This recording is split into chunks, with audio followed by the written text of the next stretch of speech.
What's going on YouTube? This is Chaos-Reighn here. Today I am back from my little bit of a vacation hanging out with the parents. And as for the 4th of July and as such, didn't really have an opportunity to record, not being home and whatnot. So I had decided to instead just play a little bit here and there and make some changes. But today I am bringing you a brand new build guide. So this build guide is relatively simple, relatively inexpensive aside from my gloves, which are, harvest crafted. You don't need these gloves. You can have shabby ones that'll do the same job. I only use them for clear anyway. So as such, I figured I'd kind of give you a look and insight into how to make your own very own crazy um, replica Eternity Shroud eye shot build. So first, we're gonna go into our hideout, and then I'm going to basically show you a little bit of what this is. So first things first, as you see, everything on our kit is Elder. Now if you don't know what Replica Shroud does, it's like the Eternity Shroud. It says gain 5% of physical as extra chaos damage per Elder item equipped. Hits ignore enemies chaos res if all equipped items are Elder items. And then I actually unspec'd it. The Glimpse, the new thing, that the Replica 1 Shade Form, it says makes you immune to physical damage and harder for enemies to detect for a duration. A buff duration lasts 3 seconds and 100% increased stealth. So this basically means I become immune to all physical damage, and I am really hard to hit for a couple seconds. And this triggers right here. It says when I'm hit. So obviously we don't want to die on the first hit, so we have defensive layers in our kit, such as cast on damage, taken a mortal call, and we are taking Deadeye, so we are taking Wind Ward, and we attack fast enough that we can have the 30% right there. And then we are taking Wind Dancer as well. Now we are applying 3 curses still, using Whispers of Doom and our 6-link setup, which is Hex Touch, Frostbite, Ellie Weakness, Herald Device, and Snaring Arrow. We have Hatred in here just because we don't have the amulet that grants it. We need all Elder items. Our gloves are triple elevated, but like I said, this is only for clear. You don't need anything this crazy for the clear. The clear is usually really solid. But because I have this much for clear, I am able to use Chain and GMP. If you didn't want to go this route, you can drop Chain or GMP, and you'll be able to do a lot more damage. So our amulet is just a standard awakened non-chaos chaos fizz is extra cold amulet. Obviously, if you can get fizz is extra chaos, it might be better. I don't know if that is a mod, but this is really strong for me. I also, when I awakened it, happened to hit the T1% ES and the T1 cold damage with a little bit of attributes on top, which helps me basically put on my gear. We do have a Void Fletcher with +1 arrow. We are using a Mark of the Elder Ring. It's max rolled, so get a 96% increased attack damage when the other item is Shaper. And then we can't be stunned if the other item is Elder. Obviously our other ring is both. Our other ring is literally just crafted to make it so it has resistances. We don't care about any other stat because it's really hard to get resistances. Our boots are the same thing.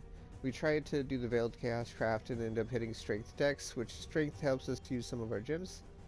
Our belt, however, is a pretty expensive belt, but you don't need this. This is just what I had left over from Harvest League. What you can do is you can get res and life and still be just fine. You can also look into getting the attack speed during Flask Effect and the projectile attack damage during Flask Effect, which are both very viable mods. Replica Eternity Shroud, and then the hardest thing you have to worry about is the Chin Soul. Now, if you've seen my other videos, Chin Soul is one of the best in slot bows that you can use for this build. I highly recommend it if you haven't already picked it up. And of course, we have a awakened helmet, Shaper Elder. It's not mandatory to awaken it, you can just use Elder. This actually happened by literally slamming 2 bases with no mods together, and it came out with a 4 influence mod. I just crafted the +1 socket a day AoE and called it a day. And in our helmet we have Sniper's Mark, Hydrosphere, Divergent Precision, Arcanist Brand.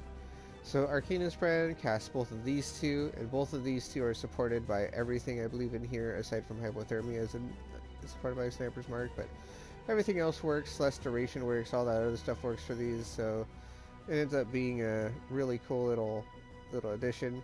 Now, of course, Arcanist Brand I believe is also affected by less duration, so it has a less time out in the abilities.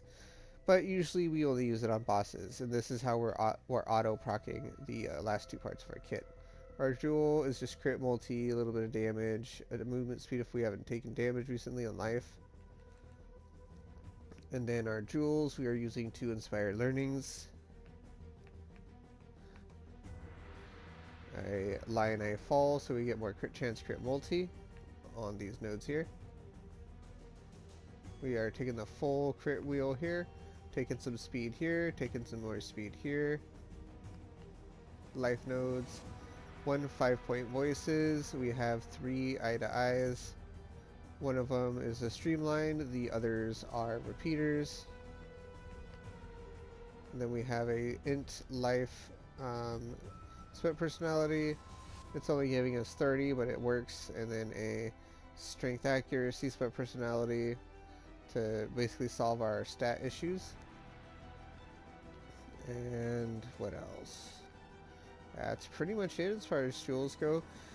As you see, we don't have a Corrupted Blood jewel. I do, however, own a Corrupted Blood Lion Eye Fall. It's just actually on a different character, so I need to go and find it and put it on this character. And this character is pretty solid. I've been doing some testing and tweaking, and without further ado, let's go ahead and get into a map real quick. I'll just get into a white one because as I said, I barely just started this build and figured I can give you guys a insight and look on what it feels like.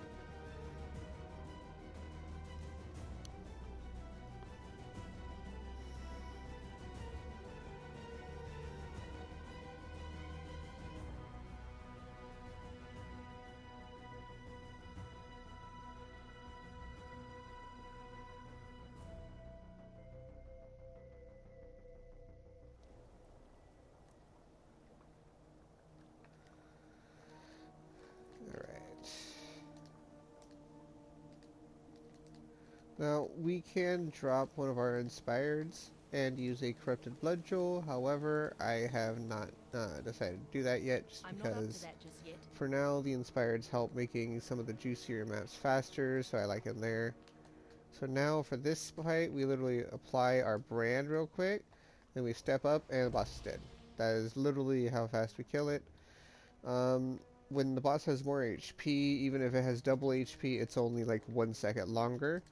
And it's, instead of the 2 shots you saw there, it's like 3 or 4, but it usually doesn't matter.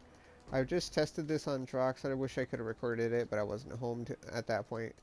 And I figured, you know, why not? I think the build's at a comfortable point enough for me to go ahead and show you exactly what I like about the build and what I've been doing while I was gone. I do thank you all so much for staying tuned to my channel. I know I've been AFK for a bit, or not AFK, but just away. I hope you guys do enjoy my content, and I hope you continue to watch it. Without further ado, I do appreciate you watching my I already said that. I do appreciate you tagging along today, and I hope that, you know, my videos are informative. I also hope that you guys take, you know, something from my videos and maybe decide to make your own build. Now, I don't know if there will ever be a new assassin bow that you can chance, but as of now, Chinsoul is the only thing you can chance or trash treasure. If you really want to start this from League Start, it is highly inexpensive. Replica Eshroud is only 1 to 2 exalts usually. 6-inking it's the only hard part. Void Fletcher in my league is on PS4 or PlayStation was about, I think, 1 to 2 exalts. I actually got this a few leagues back, the bow attacks fire additional arrow. It's extremely rare, extremely expensive. These gloves, you can actually awaken together Shaper Elder with the 2 prefixes and then just Veiled Chaos Craft suffixes till you get attack speed and something else. Doesn't really matter. all you really care about there is that faster projectiles, slower projectiles, so you have more links basically. The boots, as you saw, are pretty crappy. Our ring's pretty crappy. Our amulet is just an awakened. Non-chaos is chaos, and fizz is cold. That's it. I mean, you don't have to do fizz is cold. That's what I chose to do, and then everything else just kind of lined up. And this is just kind of a niche helmet that just happened. You don't need the socketed gems, and the nearby enemies take increased ally res is just there. It's not like the be-all end-all of the build. So honestly speaking, you could use life, evasion, and stats on a regular Elder base without any of the socketed gems and be just fine. And yeah, well, I do hope you guys enjoy it.